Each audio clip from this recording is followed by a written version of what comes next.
Hola, muy buenas tardes, amigas, amigos. Espero que se encuentren muy bien, que estén teniendo un excelente sábado y bienvenidos a la reseña del día de hoy. Bueno, pues antes de comenzar con la reseña, que me voy a tomar bastante detalle, bastante tiempo, no demasiado, ya lo saben, pero sí el suficiente para hablar de esta obra monumental que les traigo el día de hoy. Entonces yo también ardo en deseos de hablar de ella, pero antes necesito hacer algunos avisos parroquiales, bueno, pues relacionados también ya con el cierre de año, el canal. Muchísimas gracias como siempre por todo el apoyo, por todos sus comentarios, los últimos videos, en las pequeñas lecturas, en todo lo que hemos estado haciendo. Y tomando precisamente la recomendación de algunos de ustedes, voy a hacer un video especial del fin de año, donde en lugar de una reseña, lo que voy a hacer es un listado o un top de los 10 mejores relatos de terror que he leído durante este año. Entonces ya ven que hemos repasado muchísimos libros entre novelas, antologías, de autor, temáticas. Bueno, pues voy a espigar entre todas estas lecturas y a seleccionar los que a mi juicio son los 10 mejores relatos de terror, hacer un ranking y pues irles comentando, ¿no? Y para hacer este video, a mí me encantaría igual tomando la recomendación de un suscriptor, de Jonathan Manasés, un gran suscriptor. Un abrazo, Jonathan, de hacerlo en vivo. Y pues ya afortunadamente me parece que ya tengo los suscriptores suficientes para que se pueda abrir esta funcionalidad de YouTube de hacer un video en vivo. Entonces me encantaría hacerlo en vivo para pues ir comentando yo los relatos, y si ustedes han leído también los de este año, me digan, oye, pues estoy de acuerdo, yo pondría este, has leído esto. O sea que fue algo muy interactivo. Ya saben que me gusta que sea muy dinámico pues el contenido del canal. Entonces a mí me encantaría que pudiera hacer un video en vivo. Y pues con este motivo les pido pues al que quiera participar que deje aquí en los comentarios si les gustaría esto, y pues el horario que pondrían también su país, porque sé que a veces somos de diferentes países, para que yo vea si hay una hora, aunque no sea en sábado, pues sábado, domingo, o entre semana tal vez, aunque creo que es más difícil para todos. Pero si hay una hora en la que ustedes podrían estar disponibles para el en vivo, y pues ver si podemos coincidir o la mayoría de suscriptores, ¿no? O los que podamos. Y en el caso de que no se pueda, no hay ningún problema, pues grabo el video normal como lo estoy haciendo en este caso, extemporáneo, y pues ya lo voy subiendo, ¿no? Asincrónicamente. Entonces, bueno, pues eso es lo más importante. Entonces yo tengo planeado hacer este video por ahí de la tercera semana de diciembre, como para conmemorar la Navidad. Pero bueno, pues por eso les voy preguntando desde ahorita, para que puedan ustedes con calma ir mencionando, y pues ojalá podamos tener el video en vivo. Y si no, pues no importa, les aviso que voy a traerles este top y tal vez alguna otra sorpresa. Pero bueno, pues muchas gracias, amigos y amigas, y ahora sí vamos a pasar a la reseña del día de hoy. Una antología increíble, ya lo mencioné, lo acabo de usar ese calificativo monumental, y van a ver que no estoy exagerando, porque estoy hablando de Maestros del Horror de Arkham House, ¿vale? Esta antología que ahorita voy a ir desbrozando el camino detalle a detalle, paso por paso. Lo que voy a hablar primeramente es de la edición, simplemente para no obviarlo. Está publicado por la editorial Valdemar en su colección gótica, por lo tanto es un ejemplar grande, es un ejemplar de tapa dura y tiene un total de 605 páginas, ¿vale? Entonces sí es un ejemplar voluminoso, 605 páginas. Y aquí una pequeña consideración: hay una sección en el medio que incluye ilustraciones a todo color, y estas son aproximadamente pues otras 30 páginas. Entonces súmanle 605 numeradas, más el pequeño álbum que tiene, ¿no? Pero ahorita hablaré a detalle de eso. Y sobre la edición, nada más otra cosa importante. Hay una primera edición que es del año 2006, 2007 me parece, ahorita déjenme les digo, del 2003. La primera edición del 2003 en español, o sea, esta edición que tengo, porque la original fue en el año 2000 en inglés. Esa edición no tiene el álbum de imágenes a color. Ya después de esta han habido otras dos ediciones, bueno, una edición y una reedición. Entonces ya esas incluyen el pequeño álbum, pero se los comento por si lo van a adquirir o lo llegan a ver. Aquí sí vale la pena que pregunten si es la primera, o que revisen. Bueno, si son coleccionistas y quieren una primera edición que es diferente, pues está bien. Pero si quieren ver el contenido tal cual yo lo voy a reseñar a continuación, pues sí tiene que ser la segunda o la tercera edición, ¿vale? Eso nada más como a manera de consideración sobre ese punto importante. Ahora sí, Maestros del Horror de Arkham House. Bueno, es muchísimo lo que tengo que decir de esta bellísima edición, de este ejemplar. Voy a ir por partes para tratar de darle una estructura, un orden. Bueno, primero que nada, esta es una edición que se publica, ya lo acabo de mencionar hace un momento, en inglés en el año 2000, conmemorando los 60 años de la fundación de Arkham House. Esta editorial, ahorita les hablaré un poquito de ella, que se creó exprofeso o mayoritariamente para darle difusión a la obra de Lovecraft, en su momento el maestro Lovecraft, pero bueno, ya fue incorporando otros autores y explorando otras vetas narrativas, ¿no? Entonces, para conmemorar se funda en 1939 y pues para 1999 cumple 60 años. Entonces Peter Ruber, ¿vale? Que Peter Ruber es, por eso incluso aquí dice la edición está al cuidado de Peter Ruber en inglés, se encarga de hacer un trabajo formidable, ahorita también hablaré de él. Y pues de los primeros 30 años de publicación de Arkham House, pues va seleccionando autores, relatos, cierta información y la publican en el año 2000. En el año 2003, Valdemar pues ya hace este trato de los derechos y nos trae esta edición que inclusive la ilustración, véanla, esta extraordinaria ilustración, vean, tiene de The Outsider and Others, que es uno de las antologías que se publicaron y otras representativas originales de Arkham House. Bueno, esta portada, esta imagen escalofriante, increíble, es la portada original de Maestros del Horror de Arkham House en inglés. O sea, nada más que obviamente pues ahí vienen todo en toda la tapa, ¿no? Pero es idéntico, o sea, no es que trataran de hacer facsímil edición, pero pues sí trataron de que fuera la versión más fiel a la original en inglés. Entonces eso también es importante. Entonces Peter Ruber pues lo hace 2000 y en el 2003 Valdemar nos trae la edición. Ahora, como es mucho, y ahorita lo van a ver, lo que incluye esta edición, voy a ir revisando el contenido para irles platicando de qué va y de qué trata, ¿vale? Bueno, pues este libro comienza con un prólogo a cargo de Peter Ruber. Aquí voy a ir intercalando algunos datos de interés para irlo comprendiendo, ya saben, sin hacer un spoiler o quitarle pues el interés ya cuando lo lean. Peter Ruber fue durante muchos años un editor en jefe de Arkham House, fue colaborador, fue amigo de August Derleth, que a continuación hablaré de August Derleth. Entonces, en este prólogo, lo que hace Peter Ruber, que no es un prólogo demasiado extenso, son aproximadamente unas 5, 6, 7 páginas, va mencionando sobre todo cómo se concibe el proyecto, ¿no? ¿Por qué hacerlo? ¿Por qué? Pues porque aglutina Arkham House, o en su momento aglutinó a muchísimos autores que ahora son pues casi de culto, muy notables, donde se publicaron por primera vez grandes obras o se reeditaron obras icónicas de la literatura fantástica, la literatura de terror. Pues da algunos agradecimientos, por supuesto, a todas las personas que le facilitaron material para poder llevar a cabo antología. Comenta un poquito de cuáles son los criterios que le llevaron a conformar la antología de esa forma, de la manera en la que la vamos a ver, y a seleccionar los relatos y a seleccionar los autores. Eso también ahorita voy a hacer un comentario al respecto. Pero bueno, en este prólogo simplemente es esto que les menciono, ¿no? ¿Cómo se concibe, cómo se gesta este proyecto editorial? ¿Por qué traer una edición conmemorativa de Arkham House y cómo se conforma esta edición conmemorativa? Entonces, eso es básicamente lo que hay en el prólogo. Es muy interesante, este libro no tiene pierde, se los juro, de principio a fin. Entonces, este prólogo también es una perfecta introducción a todo lo que vamos a encontrar y a entender un poquito, pues porque es que se estructura de esta manera. Después del prólogo, viene un estudio increíble que se llama La desdemonización de August Derleth, que está a cargo de la pluma de Peter Ruber. En la desdemonización de August Derleth, que les voy a decir cuántas páginas son de la página 15 a la 57, pues unas 40 páginas, ¿no? 42 páginas. Bueno, en este pequeño tratado, lo que nos va diciendo sirve para dos cosas. Por una parte, es una pequeña reseña, una recensión de la historia de Arkham House, de la editorial. Ahora sí voy a decir que es Arkham House, muchos ya la conocen, pero es una editorial icónica, emblemática, ¿vale? De la literatura de terror en Estados Unidos del siglo pasado. Todavía existe Arkham House, pero pues por supuesto ya no es el gran referente que fue en su momento, ¿no? Por muchos motivos que no abordaremos en este momento. Pero bueno, Arkham House, ¿cómo surge? Que básicamente, insisto, no voy a entrar en demasiados detalles, pero necesito darles un poquito de contexto.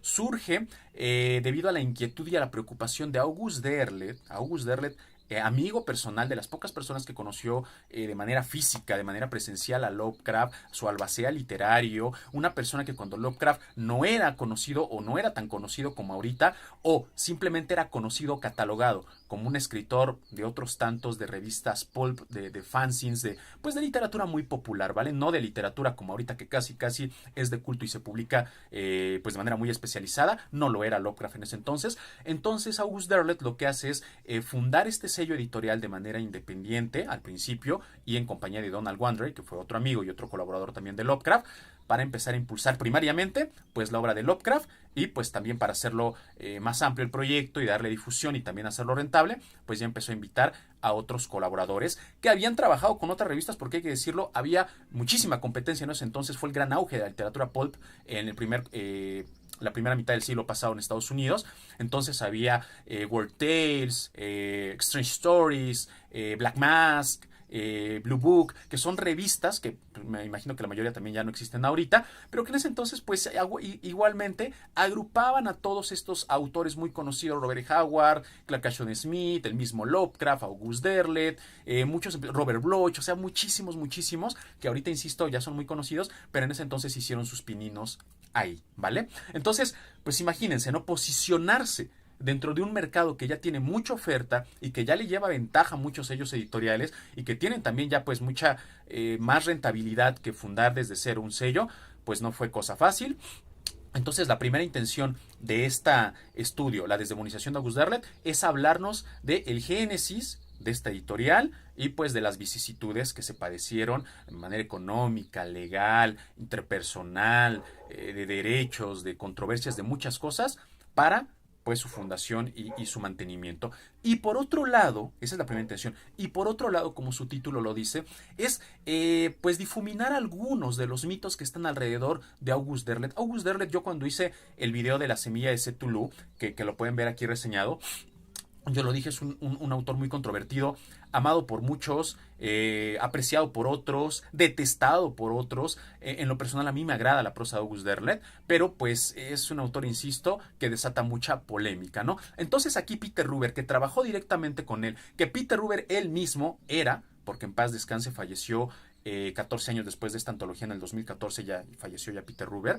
Bueno, él que trabajó aparte en otros proyectos distintos que no tenían nada que ver con Arkham House, bueno, pues él nos muestra evidencia, extractos de cartas, de conversaciones, de testimonios de otros conocidos de August Derleth, o sea, realmente tratar de retratar los hechos tal y como fueron y quitar un poquito de esta bruma alrededor de August Derleth y de la fundación de Arkham House, ¿no? Y simplemente me encantó porque es un estudio, me parece muy parcial, me parece un estudio bastante fundamentado y que no tiene como tal la intención de hacer una reivindicación de August Derleth, ni de hacer una apología o una defensa, ni siquiera de su trabajo, y que creo que a August Derleth le debemos mucho, todos los que nos gusta la obra de Lovecraft, le debemos mucho a August Derleth, pero ni siquiera su intención es esa, ¿no? Simplemente es esclarecer cómo se funda Arkham House y la relevancia e influencia que para eso y para la difusión y el impulso de la obra de Lovecraft y de otros tuvo August Derleth.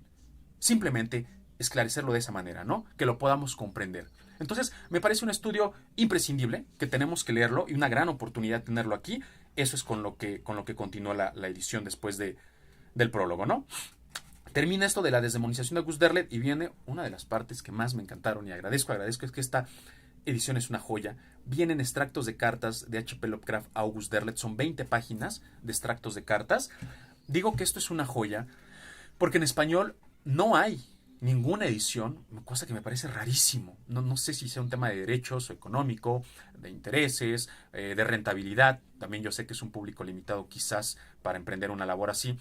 Pero tiene extractos de cartas entre Lovecraft y Derleth, porque las cartas selectas de Lovecraft solamente están publicadas en inglés. Y bueno, hasta hace un año yo estuve buscando y rebuscando en español, solamente encontré los volúmenes en inglés, que bueno, pues afortunadamente eran de dominio público.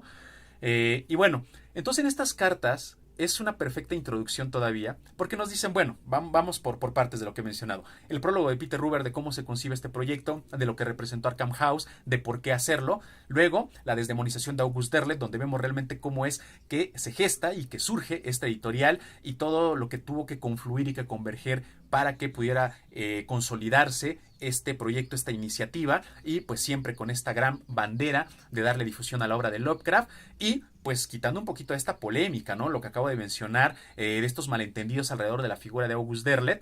Y ahora viene la correspondencia entre Lovecraft, entre el gran maestro, entre el gran respetado, entre el gran admirado y Derleth, ¿no? Su amigo, ¿no? Su cercano, su albacea. Y vemos en estas cartas esa fraternidad, esa confianza, esa cercanía que hay entre estos dos grandes literatos, entre estas dos grandes figuras de la literatura de terror, la literatura sobrenatural, universal, yo me atrevo a decirlo, aunque con Red por supuesto no podemos, quizás en muchos aspectos compararlo con Lovecraft, pero bueno, también es un autor que se va con él, ¿no? Que era cercano a él, que se respetaban mutuamente personal y literariamente. Y también esto es un gran complemento porque vemos cómo bromeaban, cómo conversaban, cómo se hacían críticas constructivas, divertidas, cómo ellos se reían de sus propias invenciones, cómo se hacían correcciones. Entonces te abre el panorama y esto junto con los estudios preliminares, que ahorita voy a hablar de ellos, que haya cada relato, te dejan ver otro mundo de la literatura de terror. Te deja ver que detrás de todas estas obras que nos estremecen, que nos conmueven, que nos fascinan, que nos atrapan, hay seres humanos, hay personas detrás con preocupaciones y con vidas de verdad. Y a veces lo difícil que es cuando estas personas emprenden estas iniciativas o emprenden estas grandes obras, todo lo que hay detrás para que se pueda consolidar, ¿no? A pesar de su gran talento y a pesar del empeño que le ponen, nunca es sencillo. Entonces, sí te permite tener una gran imagen, un mapa maravilloso de todo lo que hubo detrás de esto.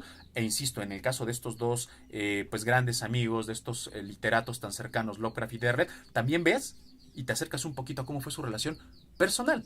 Más allá simplemente de la literatura, por supuesto que la literatura fue la que los unió, pero más allá de eso, ¿no? Conocerse como escritores y como personas, y pues un detalles anecdóticos pues muy interesantes, muy agradables de conocer. Entonces, esos fragmentos que solamente, insisto, son 20 páginas, lamentablemente yo hubiera querido más, pero bueno, son muy representativos de eso. Entonces, bueno, pues ya encendimos los motores, ya vimos el prólogo, ya entendimos la historia de Arkham House, cuál fue su historia, ya vimos un poquito que tenía, por supuesto, Derlet, si alguien tenía el derecho de continuar con la obra de Lovecraft, de impulsarla, seguro, ya si alguien probablemente se sentía comprometido moralmente a hacerlo, seguramente tenía que ser él. Y ahora sí, vamos a entrar con los relatos, pero antes de esos relatos voy a brincarme un poquito, porque está hablando como que de la parte documental, la parte que no es propiamente narrativa. Bueno, pues antes de entrar a eso, vamos a las páginas intermedias. Cuando yo vi que traía aquí como que imágenes de color y algunas ilustraciones, dije, bueno, pues va a ser como que aleatorio, ¿no? Como pues algo que simplemente va a ser como una muestra general de pues algunos autores, de algunas imagencitas y ya. Qué sorpresa, qué grata sorpresa me llevé. Voy a irselas enseñando.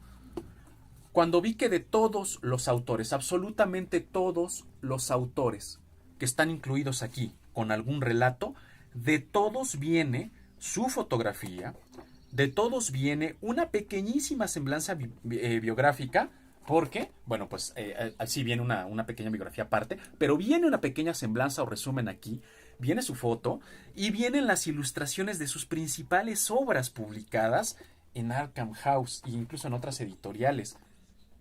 Vean, y vienen a todo color y es papel, como papel opalina, y es de todos los autores. O sea, no es solamente tomaron como 3 o 4, no. De todos los que incluyeron algún relato, hicieron lo mismo. Vean, es que es impresionante. No, hay autores que quizás si yo no hubiera tenido acceso a esto, nunca me hubiera ocurrido pensar cómo era Grail Espina o David Keller, ¿no? Pues nunca piensas en eso. Y con eso también te das una idea de que esta literatura que ahorita tú accedes en ella a través de, no sé, de Valdemar o de Biblioteca del Laberinto, bueno, del Laberinto, que también tiene a veces portadas facsímiles, o de estas editoriales, ¿no? Que son un poquito más especializadas y pues hasta los ves así, los ejemplares como con mucho señorío, muy, pues snob a veces, porque pues, son ediciones de tapa dura, bonitas, costosas. ¿Cómo surgieron, o sea, estos autores de estas revistas que acaban de ver las portadas tan coloridas, a veces para esas épocas tan escandalosas, siempre con esta dejo de violencia y un poquito de erotismo? Entonces, nuevamente tu mente se ensancha y ves de dónde proceden estas historias, cómo surgieron, a qué público iban, cuál era probablemente su recepción, su distribución, por qué a veces no eran tan reputados, y eso también lo vamos a leer aquí en algunos de los estudios, por qué les costaba a algunos de estos autores ya publicar otro tipo de libros para editoriales que les pagaran mejor. Bueno, ahora lo ves y lo entiendes. Y tienes como un pequeño viaje en el tiempo de decir, chispas, estoy leyendo este autor que surgió en esta editorial y estaría yo comprando pues en el kiosco, en el puesto de periódicos, este ejemplar que ahorita nos parece bonito, pero tal vez en esa época era de, bueno, pues es una literatura la más sencilla, la más rápida de leer, ¿no? Y bueno, pues así vienen todas estas páginas. Y aquí me les voy a enseñar la última. También vienen portadas de Weird Tales, ¿ven? Qué padre, ¿no? O sea, esto a mí La verdad es que sí, me encantó que lo hayan hecho de esta manera. Y entonces aquí ya podemos ver un detalle muy interesante, ya que les he mostrado esto, que este libro, y por eso voy antes de pasar a la segunda sección, que ya son los relatos, entonces este volumen son realmente dos libros. Un libro es un libro de estudio, un libro crítico, un libro prolijo, un libro detallado, que es todo lo que les acabo de mencionar hasta este momento. El prólogo, el ensayo sobre August Derleth, los extractos de las cartas, estas páginas a todo color que te dan este gran panorama, esta visión de conjunto de qué es, pero en general y globalmente, y qué significa hablar de Arkham House. Y todavía no termina ahí este primer libro, ¿no? Pero ahorita tengo que hablar de la otra parte cuando hable de los relatos. Ese es el primer libro dentro de este libro. Y el segundo libro es la narrativa que incluye, las historias propiamente de terror que incluye. Ya lo que le da un valor literario, un valor ya ahora sí, pues digamos de entretenimiento, un valor de esparcimiento ya diferente, ¿no? O en cuanto a la literatura de terror. Y ahora sí, no les he leído los títulos. Ven que siempre que hago una reseña de este tipo, un análisis, les leo el índice, no se los he leído. Esto es aposta, porque quería llegar a esta parte para ir mencionándoles los relatos, ¿vale? Y lo que incluyen los relatos. También ahorita se los voy a mencionar el índice completo. Nada más lo que tengo que hablar acerca de esta edición es que los relatos están acompañados o precedidos por un estudio, pequeño estudio introductivo, pequeña biografía o semblanza del autor. Ahora, esta no es una semblanza al uso, como ven que he reseñado otros ejemplares como Aguas Profundas, que el Gabinete de los Delirios, Bienvenidos al Sabbat, ¿Quién anda ahí? Las antologías de fantasmas. Y ven que yo les decía que siempre viene como una página, literalmente es una página o una cuartilla y pico, donde te habla del autor, generalidades, quién era, pues cómo publicaba, obras notables, y te introducen un poquito al relato, ¿no? Aquí, Peter Ruber no hace eso. O sea, no hace una semblanza biográfica al uso, sino que te da un pequeñísimo estudio de 5, 6, 7, 8 páginas a veces, o sea, no es tan corto, donde te va intercalando los datos personales del autor, por supuesto, de su nacimiento, de su procedencia, un poquito de su carrera o de su formación, pero con detalles muy importantes para que tú comprendas realmente, probablemente no a la persona, porque 5 o 10 páginas son poco para comprender o conocer a una persona, pero considero que la manera en la que lo hace Ruber sí es suficiente para que tú comprendas y conozcas al escritor y te introduzcas de una manera apropiada en el relato que vas a leer para que puedas apreciarlo pues en todos sus detalles, en su magnitud, en su aportación, ¿vale? Porque te va intercalando un poquito pasajes de su vida, sus dificultades, sus vicisitudes, algunos vericuetos, cómo llega a Arkham House, su relación con August Derleth. En muchos casos refiere anécdotas personales Peter Ruber que él vivió con alguno de los autores que está mencionando, bueno, con el autor que está abordando en ese momento, o anécdotas de ese autor con August Derleth o con algún otro escritor conocido de Arkham House, ¿no? Entonces, esto es impresionante porque ahí te vas dando cuenta de cómo, bueno, pues la vez que fueron a recoger, no me acuerdo, qué frutas, setas, creo que son setas o un tipo de vegetal, ¿no? August Derleth con Robert Bloch, ¿no? Y que en el camino se encontraron a Donald Wandrey y dices, Dios mío, qué increíble. O sea, ¿cómo hubiera sido ver eso, no? O las cartas que se mandaba Grail Espina con Severy Queen, ¿no? Y platicaban acerca de la obra de Lovecraft, ¿no? Y ya lo sabemos también muy conocido, el círculo de Clark Ashton Smith, Robert E. Howard, Robert Bloch y Lovecraft, ¿no? Que bueno, pues es un poquito más conocida esa relación. Pero así cuando ves que entre todos escribían y se criticaban sus obras y se pedían opiniones o se preguntaban pues cómo les iba en un proyecto y que si no había trabajo en otra ciudad, ¿no? Lo que le había dicho al inicio, ¿no? Te permite apreciar porque ves a esos seres humanos que están detrás de estas grandes obras, ¿no? Entonces, eso es increíble, por eso decía que cuando tú terminas esas pocas páginas, entiendes al escritor, ¿no? Entiendes que muchos escribían para mantenerse.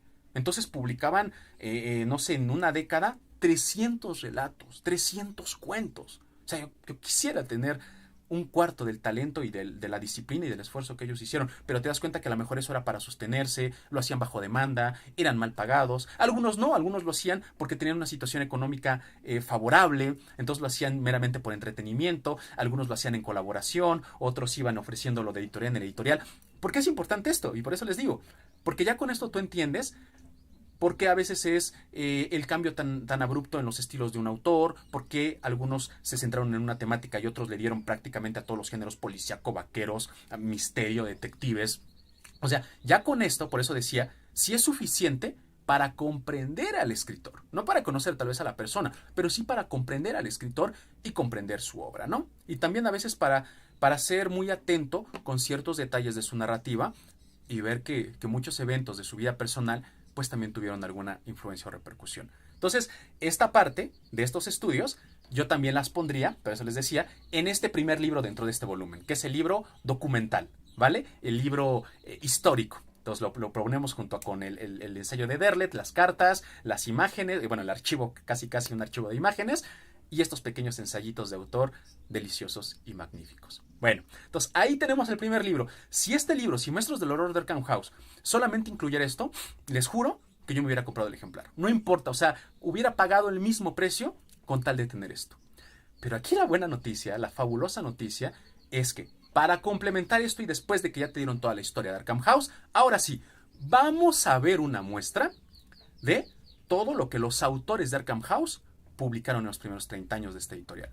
Y aquí Peter Ruber, eso lo hace desde el prólogo, desde la primera sección, nos dice que el criterio que básicamente él siguió para hacer la recopilación de los relatos, básicamente así lo dice él, de hecho, su mayor criterio fue que fueran relatos inéditos o relatos poco publicados o relatos desconocidos. Por supuesto, yo comprendo esto, yo entiendo esto, porque imagínense, ¿no? Si tiene a autores que ahorita ya son muy conocidos y pones lo más famoso de ellos, pues probablemente ya lo tengas tú en otras antologías, ¿no? Entonces no le vería tanto sentido. Entonces él pone que es esto, ¿no? Y pone que de alguna o de otra manera, aún así todos los relatos que él escogió, pues le gustaron, ¿no? También no todos son inéditos y él también lo confiesa, porque algunos autores pues eran ya muy conocidos, entonces pues era imposible seleccionar algo de ellos que hubiera sido publicado, ¿no? Porque prácticamente pues ya todo era conocido, todo es conocido por el público, ya sea el gran público o el público especializado. Eso es lo que dice Peter Ruber. Ahora, yo a lo largo de la lectura que hice de toda esta antología, y créanme que fue una lectura que disfruté muchísimo, muy atenta, algunos relatos los releí, algunos completos y otros por partes porque o me gustaba o no la entendía, entonces regresaba a algún fragmento y lo volví a leer. Eh, en mi labor de exégesis literaria, y ojo, esto es solamente, ya lo he dicho siempre, mi percepción subjetiva, mi juicio personal, ¿vale? Pero en mi exégesis yo identifiqué tres criterios, además, o incluyendo el que dice Peter Ruber, tres criterios de selección o tres criterios que son evidentes de los relatos, ¿vale? Que tú deduces leyendo los relatos. El primer criterio es el que dice Peter Ruber, efectivamente, relatos que, si tú te pones a buscar históricamente, solamente tuvieron una publicación antes de Arkham House o incluso en la misma Arkham House, entonces prácticamente son inéditos o son desconocidos. Entonces es el primer criterio, ¿no? El segundo criterio, relatos muy representativos, relatos que si tú los buscas, digamos que sí son conocidos, asterisco, ahorita voy a explicar el asterisco, sí son conocidos, sí son manejados, sí son difundidos, pero estos relatos, a pesar de esto, son quizás lo más representativo de la prosa o de la temática o de la reputación del autor. Entonces, hay otro grupo de relatos que se seleccionan por esto, porque son extremadamente representativos de lo que significa la obra de ese autor, ¿vale? Ese es el segundo criterio. Por ejemplo, el lobo de las estepas de Gabriel Espina, ¿no?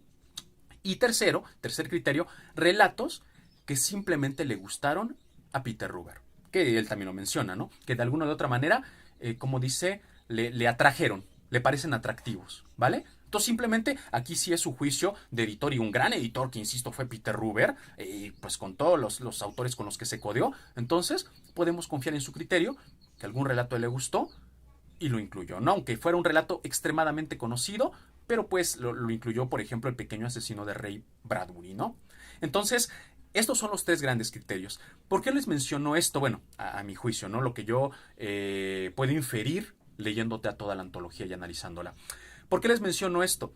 Porque al tener estos criterios y al tener esta diversidad de autores, y por supuesto el mismo Ruber dice que pues él hubiera querido incluir a muchísimos, que dejó fuera muchísimos, pero si no pues hubiera sido interminable la antología. Y aún así, creo que fue una labor ingente lo que hizo Peter Ruber. O sea, el número de bibliografía, las cartas que leyó, la manera en la que se documentó, las fuentes que consultó. Vaya, en paz descanse Peter Ruber, pero pues es digno de encomio y de agradecimiento la gran labor que hizo ¿vale? Entonces, bueno, pues estos autores que están aquí consolidados en esta antología y los relatos compilados basados en los criterios que les acabo de mencionar, hacen que sea una antología muy heterogénea, una antología muy diversa, una antología incluso variopinta. ¿A qué me refiero con esto? Que tienes de todas las temáticas, tienes Antiguo Egipto, tienes policíaco, tienes thriller, tienes vampiros, tienes hombres lobo, tienes relatos de pasiones, tienes relatos sobrenaturales, tienes relato Lovecraftiano, ¿qué otro relato? Tiene relatos ahí con tintes eróticos, o sea, tienes de todo, de todo, de todo, de todo, ¿no? Tiene relatos de fantasmas, tiene relatos de reencarnación, ¿no? O de transfiguración. Entonces, tienes de todo, ¿no? Y también la técnica narrativa es muy distinta, por lo mismo de que cada autor es muy diferente. Y también la calidad de cada relato es muy distinta, por lo que les acabo de mencionar, porque hay relatos que no precisamente se seleccionaron porque tuvieran al juicio de Ruber la mejor técnica, sino porque eran los relatos que no estaban publicados o que solo se habían publicado una vez, y ahí solamente es deducción mía. Probablemente se publicaron una vez porque el público no los recibió bien o la crítica no los aceptó bien. Pues es por algo, pero como nadie los conoce, los incluyen acá. Entonces, a eso me refiero con que es completamente heterogénea, por donde lo veas, por la temática, por la técnica narrativa, por el estilo del autor y por la calidad en sí misma, ¿no? Entonces, vamos a tener muchas sorpresas. Para facilitar didácticamente esta reseña, yo simplemente voy a agrupar los relatos en 3 categorías, ¿vale? Ahora se las voy a mencionar y ya les voy a leer el índice por fin para ir mencionando las categorías. Lo único que quiero dejar asentado previamente es que todos los relatos, por extraño que les parezca, a pesar de las categorías que les voy a mencionar, todos me gustaron, todos los voy a volver a leer y todos de alguna manera los recomiendo, todos. Ahorita van a ver, a lo mejor es extraño, ¿no? Porque voy a decir en una categoría que hay relatos que no me gustaron, pero aún así quiero volver a leerlos. Y aún así los recomiendo que los lean. Ahorita diré por qué. Entonces, en términos generales, antes de entrar en esta categorización, todos los relatos de esta antología, todos deben leerse. Todos me gustaron, todos me agradaron y todos me aportaron algo. Para mí, que soy un aficionado a la literatura de terror, y pues que saben, ¿no? Que siempre trato de estar leyendo algo. Todos me gustaron, ¿vale? Todos los leería de nuevo. Eso. Pero ahora sí, vamos a entrar ya en una categoría un poquito más didáctica para que les pueda decir qué fue lo que yo, pues de alguna manera, deduje de la lectura. Bueno, son 3 tipos de relatos para mí. Relatos que amé, que me encantaron, que me fascinaron, magníficos, que casi casi me pondría de pie para darles un aplauso y que así como los fui leyendo, pues fui contactando con algunos camaradas lectores, y les fui diciendo, oye, ¿ya leíste este? No, pues léelo, tienes que leerlo. O sea, sí me encantaron, me maravillaron, también, o sea, los anduve promocionando, ¿no? Descaradamente, porque no los conocía, ¿no? Y me fascinaron a ese punto que ya son de mis relatos consentidos. Y un par de esos relatos ya entraron en el top que les dije de mis 10 mejores relatos. Pero bueno, voy a sacar algunos para que le dé oportunidad a otros relatos de este año. Pero por lo menos van a ver alguno ahí en el top, ni siquiera en el top 10, sino en el top 3 o en el top 5, ¿no? Entonces, esos son relatos que amé, que me encantaron y que yo los estoy invitando también, amigas y amigos, a que los vayan y los lean. Bueno, y entonces ahora sí, voy a irme al prólogo mencionando estos, ¿no? El primer relato que a mí me encantó, que me fascinó, es Casa del Hombre de Donald Wandrei. Casa del Hombre de Donald Wandrei es un relato que me supera al final, me explotó la cabeza. Que tiene un par de giros, porque no es solo uno, aunque el giro final es el más increíble, pero tiene un par de giros que te van llevando de la acción al suspenso, al miedo, y de nuevo al suspenso, y de nuevo al miedo, y al terror, porque es un relato como un tipo thriller, ¿no? Y tiene un tinte de humor negro. No les voy a decir dónde. Pero estos giros que da, y sobre todo el giro final cuando terminé, dije, no sé si enojarme, no sé si reírme, o no sé si asustarme por si me pasara algo así, ¿no? Entre lo terrorífico y lo absurdo, pero Casa del Hombre de Donald Wandrei me fascinó. Es el primer relato incluido aquí y entra en la categoría, bueno, es el primer relato de esta categoría de los que me fascinaron, ¿no? O sea, al final voy a leer todo el prólogo, pero no lo estoy leyendo en orden, estoy yéndome por estas categorizaciones. El segundo relato que me fascinó es... yo ni siquiera hay aquí. Ok, es Amante desde la tumba de Edgar Hoffman Price. ¿Por qué me fascinó Amante desde la tumba? Es un relato que se sitúa en Egipto, en el moderno Egipto, que nos habla de una maldición, de una momia, de Nefertiti me parece que es. Y de nuevo, este relato me encantó porque tiene un toque tan sutil, tan exquisito, de erotismo combinado con misterio, que por momentos que lo fui leyendo, de verdad sí, como que la piel se me fue poniendo como chinita, porque dije, a ver, ¿a dónde va esto? ¿Qué va a pasar con esto? ¿Dónde me está llevando? ¿Es un relato? ¿De qué tipo de relato? Y bueno, yo no leo ese tipo de literatura, no me gusta la literatura, digamos, erótica o eso, pues no es de mi agrado, igual que el gore, otros géneros que he mencionado, pero en esta, cuando Edgar Hoffman Price te va desarrollando una idea, una escena, y de esto pasa al terror, pasa a la sorpresa, pasa al suspenso, y otra vez, ¿no? Pero esto lo va haciendo por varios momentos. Además, la formulación, que ya les mencioné, que es de una maldición de momias, de nuevo, deriva en el momento más álgido en una situación que yo no me esperaba. Entonces, eso me encantó y de nuevo, no me quedé así. No es tan sorpresiva, no es tan formidable como Casa del Hombre de Donald Wandrey, que Casa del Hombre de Donald Wandrey, no les voy a dar un spoiler, pero gira sobre algo, gira gravita sobre un giro de tuerca de la historia. Amantes de la tumba sí lo hace, no lo hace de la manera tan vertiginosa que lo hace Casa del Hombre, pero también lo hace, ¿no? Pero en general, aquí la técnica narrativa de Edgar Hoffman Price, lo que les digo, la manera de escribir, de moverse, de narrar, fue la que me fascinó. Vayan y lean Amantes de la tumba. El lobo de las estepas de Grey Espina. Mis respetos, mis grandes respetos para Grey Espina.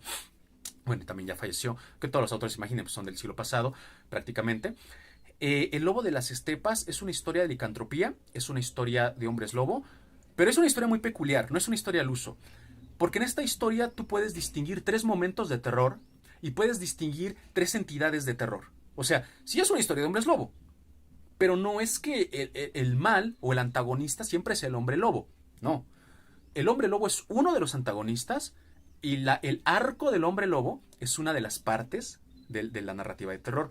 Pero luego eso le da paso a otro tipo de terror, ¿vale? A otro momento de terror y a otro antagonista todavía más cruel, ¿vale? Que la aparición de un hombre lobo.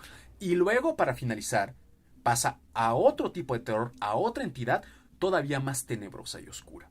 Y además Grey Espina escribe muy bien, muy bien. Entonces es un relato que en todo momento es accesible, es bastante grato de ir disfrutando, de ir leyendo las descripciones, sobre todo aquí de las emociones de una de las protagonistas, que te hace sumergirte en su paroxismo de terror, de sorpresa, de pavor, ¿vale?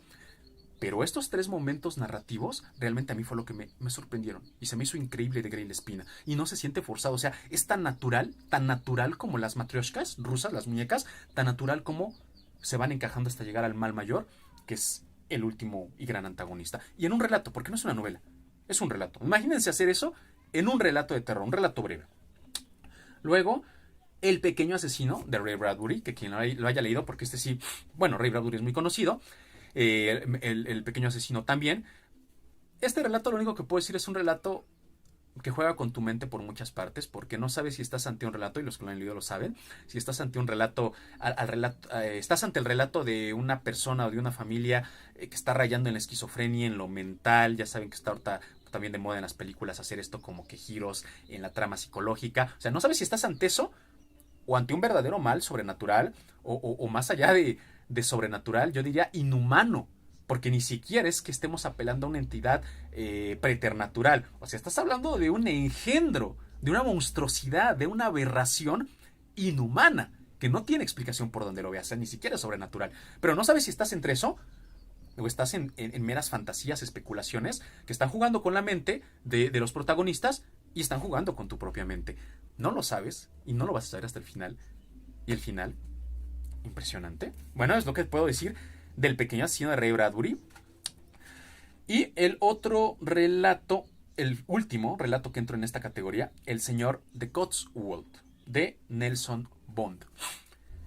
Qué impresionante relato. Ah, y este es un relato de horror folk. O sea, esta antología, aparte de todo lo que les dije, también trae horror folk, tipo Machen. Si les encanta Machen, Siam Arthur Machen, Algernon Blackwood, tienen que ir a leer El señor de Cotswold. Lo único que les puedo decir es que es un relato que te hace entrar, te hace penetrar en la más pura esencia del paganismo, de las deidades ancestrales, de los rituales no humanos, de ese mal, de esas entidades ominosas que están escondidas en lo profundo de los bosques, de los páramos, de lo salvaje natural, y cómo son capaces de poseer el espíritu de los hombres, apelando a esos instintos profundos naturales. ¿Y quién está detrás de todo esto? ¿Y en dónde se enmarca todo esto? Tienen que leer El Señor de Cotswold. Es increíble, y además introduce un personaje, una deidad malévola, que es de mis favoritas. No les digo cuál.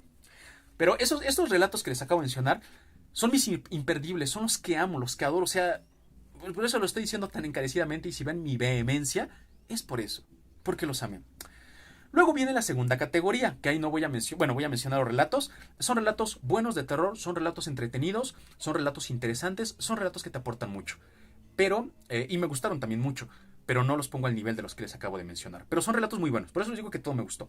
Y en esos relatos, pues entraría El Príncipe Alcohuz y el Hechicero, de Clark Ashton Smith, que si no les suena, no se preocupen, es porque es un relato inédito de él.